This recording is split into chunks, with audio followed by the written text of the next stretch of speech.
E aí, minha galera do Facebook, e aí, minha galera do YouTube, tudo bem? Eu sou Paulo Machado, advogado, professor de Direito Constitucional há mais de 12 anos no Distrito Federal e criador do super programa Tropa da Aprovação. E hoje eu estou aqui para mais um dia do Desafio Vadimeco. Para você que não sabe, eu fiz um compromisso de gravar 30 vídeos seguidos, onde eu resolveria questões de direito constitucional, de direito civil, direito processual civil, direito administrativo, direito tributário, direito notarial e registral, direito empresarial, informativos do STF, do STJ e súmulas do STF e do STJ. Pois é, queridão, já tem mais de 9 dias, hoje é o 10º dia desse desafio. Isso mesmo, ó, segunda, terça, quarta, quinta, sexta, sábado, domingo, segunda, terça-feira. Queridão, nós já estamos aí 10 dias embalados pelo Desafio Vadimeco. E se você não conferiu, rola minha página para baixo e confira todos os outros vídeos. Hoje é dia de processo civil e direito administrativo, só questão de prova, ok? Marque o seu amigo aí que também vai querer participar desse desafio. Vamos lá? Processo civil, vamos aí com 5 questões de processo civil, todas cobradas nos concursos do CESP, e depois para 5 questões de direito administrativo. No processo civil eu vou com princípios, no direito administrativo eu vou com serviço público. Vamos lá? Olha só, processo civil, primeira questão, cobrada na prova da Defensoria Pública da União, prova da DPU, feita pelo CESP. Olha só, verdadeiro ou falso? Me diga aí na sua casa. O máximo resultado com o mínimo emprego de atividades processuais é ideia que sintetiza o chamado princípio da economia processual, sendo a reunião de processos conexos exemplo de aplicação desse princípio, assim como a ação declaratória incidente. E aí, você que está estudando o processo civil, diga para mim, essa é tranquila, né? Dentro dos princípios do processo civil, me diga aí.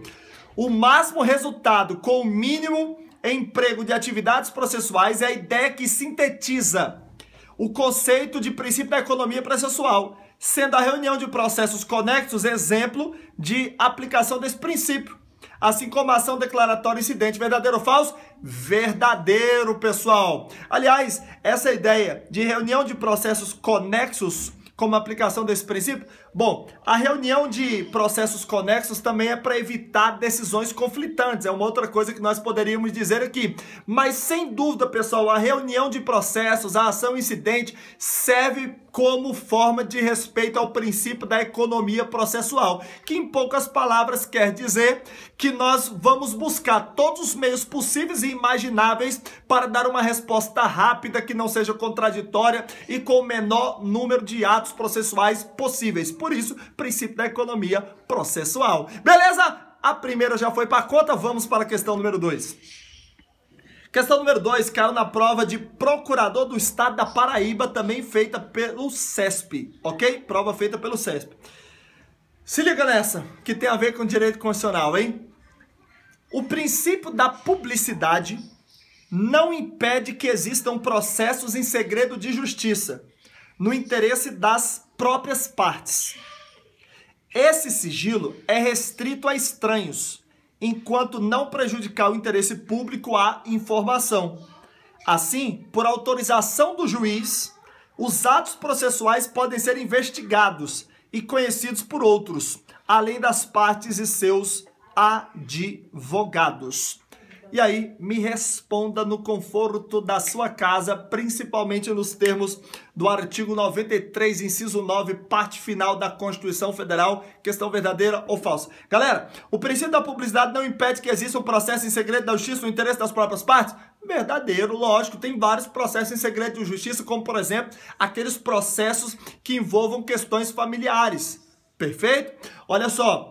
Esse sigilo é restrito a estranhos enquanto não prejudicar o interesse público à informação. Perfeito. Assim, por autorização do juiz, os atos processuais podem ser investigados e conhecidos por outros, além das partes e seus advogados. Questão verdadeiríssima. Beleza? Acertou quem disse que ela estava verdadeira, ok? A minha irmã está comigo aqui acompanhando ao vivo a gravação e ela acertou. Beleza? Olha só. Beleza? Questão número 3 agora. Vem comigo. Pelo princípio da inafastabilidade do controle jurisdicional, essa também caiu na prova de procurador do Estado da Paraíba. Pelo princípio da inafastabilidade do controle jurisdicional, nenhum juiz será afastado de suas funções sem que lhe sejam garantidos, em processo adequado, os direitos inerentes ao contraditório e à ampla defesa. E a galera que me assiste em casa, valendo o chiclete mastigado, e aí, me responda aí na sua casa. Pelo princípio da inafastabilidade do controle jurisdicional, nenhum juiz será afastado de suas funções sem que lhes sejam garantidos, em processo adequado, os direitos inerentes ao contraditório e à ampla defesa? E a galera? Falso, hein? Cuidado, porque o princípio da inafastabilidade do controle jurisdicional é um princípio constitucional. Está lá no artigo 5º, inciso 35 da Constituição Federal. Porém, o princípio que garante que nenhum juiz será afastado do processo sem que lhe seja assegurado contraditório, ampla defesa, blá, blá, blá, é o princípio, senhores, da inamovibilidade, que está previsto no artigo 95 da Constituição Federal. Lembra? Vitaliciedade, inamovibilidade, irredutibilidade, subsídios. Então, o princípio da inamovibilidade é que impede que o juiz seja movido de um local para o outro sem que haja o seu consentimento, salvo nos casos autorizados pela Constituição. Quais sejam... o juiz só pode ser afastado diante dos seguintes requisitos reunidos. Olha só, tem que ter interesse público e tem que ter decisão da maioria absoluta do CNJ ou do tribunal a que ele esteja vinculado. Beleza? Princípios do processo civil misturados com direito constitucional. O constitucional tá em todas, né? Galerinha, questão número 4 de processo civil do desafio Vadimeco de hoje. Olha só. Por representar, também cobrada na prova de procurador da Paraíba, por representar garantia constitucional que visa a proteção do interesse público, representado pelo patrimônio das pessoas de direito público, o duplo grau de jurisdição é exigido em todo e qualquer processo em que tais pessoas sejam partes ou intervenientes. E aí, galera, por representar a garantia constitucional que visa a proteção do interesse público, representado pelo patrimônio das pessoas de direito público, o duplo grau de jurisdição é exigido em todo e qualquer processo em que tais processos sejam partes ou intervenientes. Verdadeiro ou falso, galera? E aí? Falso. Galera, duplo grau de jurisdição é um princípio que, segundo o Supremo, decorre do contraditório, da ampla defesa, do devido processo legal, que são princípios expressos na Constituição Federal. Porém, o duplo grau de jurisdição ele não é assegurado em toda e qualquer situação. Quer ver? Vamos imaginar uma situação onde a ação já comece lá no Supremo Tribunal Federal. Vamos imaginar uma situação onde um processo contra a União já tenha início no Supremo Tribunal Federal. Nessas situações, não existirá duplo grau de jurisdição por excelência, porque o duplo grau de jurisdição lhe assegura que a sua causa será julgada pelo menos por duas instâncias diferentes no âmbito do Poder Judiciário, e não é o que acontece quando a ação já nasce no âmbito do Supremo Tribunal Federal. Então, queridão, questão tá falsa, duplo grau de jurisdição aparece em várias situações no âmbito dos processos brasileiros, porém, todavia, entretanto, contudo, entre mentes, mas não é em toda situação, beleza? Por isso, questão falsa. Agora, número 5, última questão de processo civil, também cobrado na prova de procurador da Paraíba, questão interessantíssima, olha só. É vedado às pessoas... E é o seguinte, não saia daí sem curtir esse vídeo não, hein? E escreve aqui embaixo, desafio Vadimeco. Deixa de preguiça, faz isso agora, dá pausa no vídeo, curte essa bagaça aí. Curte esse negócio, beleza? Olha só, eu peço assim, gente, sempre de forma bem tranquila e humilde. É vedado às pessoas maiores e capazes, mesmo no caso de direito patrimonial disponível,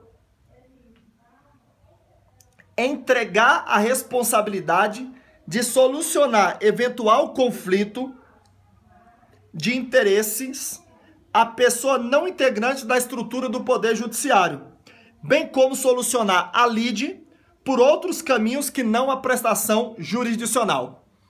E aí, para você que não está com a questão aí anotada, me diga, é vedado às pessoas maiores e capazes, mesmo no caso de direito patrimonial disponível, entregar a responsabilidade de solucionar eventual conflito de interesses a pessoas não integrantes da estrutura do Poder Judiciário, bem como solucionar a lide por outros caminhos que não a prestação jurisdicional, verdadeiro ou falso? E aí? Falso, galera, não é proibido coisa nenhuma, porque se tem uma coisa que é muito praticada hoje no âmbito do direito brasileiro, é a solução de litígios através da arbitragem. Então, se estamos diante de direito disponível, é possível sim a solução que não seja através de um órgão do Poder Judiciário. As câmaras de arbitragem o tempo todo estão estabelecendo aí resolução de conflitos de interesse, e a lei da arbitragem, inclusive, diz que é vedado recurso para o Poder Judiciário. Se ligou no movimento? Então essas foram as questões de processo civil. Vamos agora com questões de direito administrativo. E depois dessa sessão de questões, eu não acredito que você ainda não parou esse vídeo para curtir e para comentar aqui embaixo o desafio Vadimeco. Me ajude aí, meu queridão! É assim que você patrocina todo esse trabalho que eu faço aqui na minha página do Facebook ou na minha página do YouTube. Olha só, queridos, questões agora de direito administrativo, serviços públicos, questões que as galera... Não vou editar, não. Questões que a galera erra demais. Vamos lá? É o seguinte. Essa foi cobrada na prova de técnico do MPU feita pelo CESP. Acerca dos serviços públicos, julgue esse item. Veja só. Um dos princípios que regem a prestação de todas as modalidades de serviço público é o princípio da generalidade, segundo o qual os serviços públicos não devem sofrer interrupção. Essa tá mole para você responder. Me diga aí no conforto da sua casa. Um dos princípios que regem a prestação de todas as modalidades de serviço público é o princípio da generalidade, segundo o qual os serviços públicos não devem sofrer interrupção.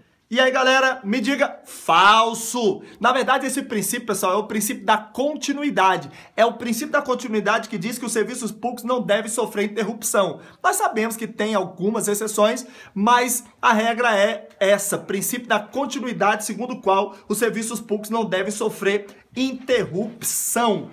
Perfeito? Se ligou no movimento? Já esse princípio aqui, ó, que é o princípio da generalidade, ele quer dizer que os serviços públicos devem estar disponíveis a todos sem discriminação. Beleza? Vamos para a segunda questão de direito administrativo, que foi uma questão cobrada na prova da magistratura do Piauí, prova para juiz do Piauí. É, meu amigo, eu tô preparando você no nível altíssimo. Vem comigo aqui, ó. A extinção do contrato, presta atenção, quem já estudou aí vai se ligar. A extinção do contrato administrativo de concessão, pela retomada do serviço pelo poder concedente durante o prazo da concessão, por motivo de interesse público, mediante lei autorizativa específica e após prévio pagamento da indenização, denomina-se apropriadamente de quê? E aí, me diga. Se eu tenho a extinção do contrato administrativo de concessão pela retomada do serviço pelo poder concedente durante o prazo da concessão por motivo de interesse público mediante lei autorizativa específica e após prévio pagamento de indenização, denomina-se apropriadamente, galerinha, de quê? Fala pra mim. Encampação nos termos do artigo 37 da lei 8987. Eu nem dei as opções para você, né? Você deve estar me xingando aí. Mas as opções eram caducidade, rescisão, anulação, encampação e reversão. Galerinha, então, encampação. A encampação está exatamente no conceito dessa questão, perfeito? Ó, nós temos aí uma retomada do serviço público pelo poder que concedeu durante o prazo da concessão por motivo de interesse público, mediante lei autorizativa específica e após prévio pagamento de indenização, beleza? Essa foi a questão número 2 de direito administrativo. Vamos para a questão número 3. E eu prometo que agora eu dou as respostas antes para você analisar. Número 3, prova para procurador do estado do Piauí feita pelo CESP. Ó, eu vou ler uma definição e você vai me dizer onde que ela se encaixa. Segundo Maria Silva Zanella de Pietro, olha só. é um contrato administrativo pelo qual a administração pública delega a outrem a execução de um serviço público para que o execute em seu próprio nome, por sua conta e risco, mediante tarifa paga pelo usuário ou outra forma de remuneração decorrente de exploração do serviço. Galera, essa conceituação que você pode revisar aí voltando o vídeo, está dentro de autorização de serviço público, permissão de serviço público, contrato de empreitada de obra pública, concessão de obra pública ou concessão de serviço público. E aí? Volta o vídeo aí e responde. E aí, galera? Respondeu corretamente quem falou concessão de serviço público, pois, ó, é o que a gente vai encontrar no artigo 2º, inciso 2 da Lei 8987 de 1995. Se você quer saber serviços públicos, tem que ler essa lei, a Lei 8987 de 95, ok? Então, resposta correta, concessão de serviço público, beleza? Então tá, avançando aqui, galera, vamos para a penúltima questão de direito administrativo. E não esquece de curtir esse vídeo. Seguinte, no contrato de concessão, essa agora foi na prova de advogado do SERPRO, feita pelo CESP. Vem comigo. No contrato de concessão, é permitida a subconcessão, desde que prevista no contrato, autorizada pelo poder concedente e precedida de concorrência. Me responda aí. Eu não entendi direito. Então volta o vídeo, meu filho. Eu vou ficar lendo aqui toda hora pra você. Volta o vídeo. Ó, no contrato de concessão é permitida subconcessão. E aí? É permitido subconcessão? Desde que prevista no contrato, autorizada pelo poder concedente e precedida de concorrência. E aí, galerinha, me diga aí, questão verdadeira ou falsa? Verdadeira nos termos do artigo 26 caput da Lei 8987 de 1995, que é a Lei dos Serviços Públicos, ok? Essa questãozinha que fala sobre a subconcessão, artigo 26 caput, parágrafo 1º da Lei 8987 de 95. Anota essa aí, para você que não sabia, que dentro da concessão poderia haver uma subconcessão, desde que nós tivéssemos aqui, pessoal, previsão no contrato, autorização pelo poder concedente e precedência de concorrência. Se ligou no movimento? Se ligou? Então vamos lá. Última questão do desafio Vadimeco de hoje. Amanhã tem mais. Amanhã eu vou responder questões de direito tributário. Eu espero você aqui no meu canal, beleza? Indica aí pra galera. Compartilha esse vídeo. Seguinte, olha só.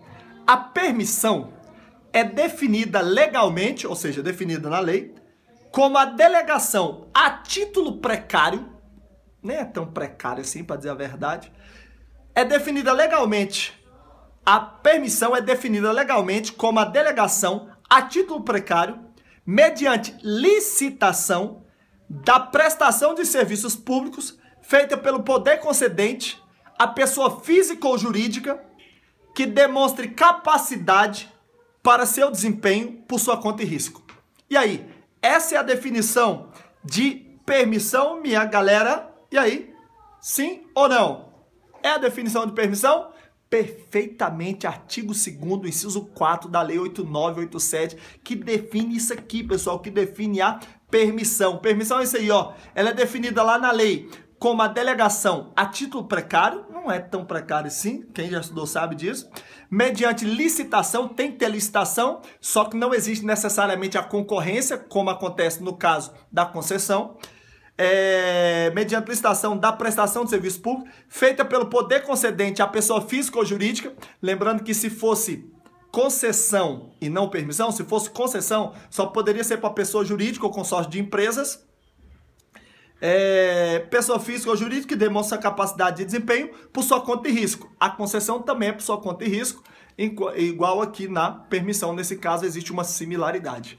Beleza? Então, galerinha, Esse foi o desafio Vadimeco da terça-feira, processo civil e direito administrativo. Não importa a dificuldade, eu sempre enxergo uma oportunidade para você vencer a sua adversidade.